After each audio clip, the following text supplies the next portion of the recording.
Est-ce qu'on aurait idée de faire passer un oléoduc au milieu du musée du Louvre à Paris? Ben non. Ben, en Amérique du Nord, notre patrimoine le plus important, nos trésors collectifs, ils nous sont donnés par la nature en grande partie. C'est des œuvres de la nature. Puis il y en a un en ce moment qui est en danger.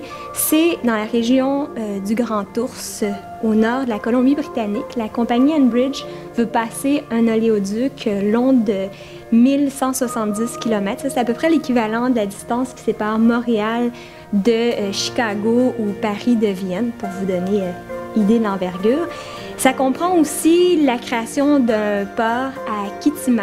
Imaginez 200 pétroliers surdimensionnés qui passent à travers la salle à manger, le salon et la chambre à coucher de 17 sortes de mammifères marins, parmi les baleines les plus impressionnantes, les dauphins, les phoques. Il y a plus de 400 espèces de poissons, des corails extrêmement précieux qui sont dans cette région-là, qu'on veut prendre le risque de salir, de contaminer avec l'industrie des sables bitumineux.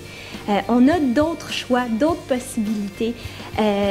Et tant qu'on va investir dans des infrastructures comme ça, on va justifier la production d'énergie sale, alors qu'on a d'autres choix devant nous.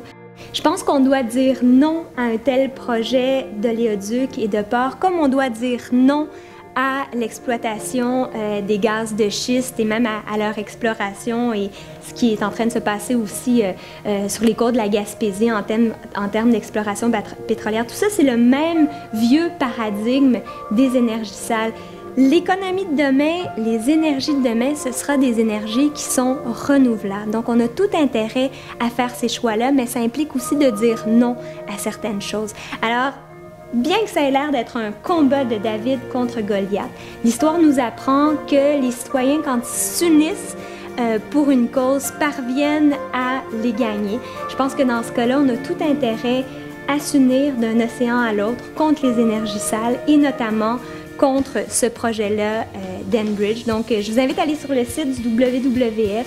Je vous invite à vous mobiliser de toutes les manières qui sont possibles. Des fois, on n'a pas toujours le temps de le faire. Ça peut être en faisant un don à une organisation qui, elle, va faire de la recherche scientifique, va faire va mener des poursuites, en fait, contre certains projets. Parce que je pense que c'est vraiment urgent de mettre en place tous les moyens qu'on a comme citoyens, comme société civile, pour l'avenir de nos enfants, tout simplement.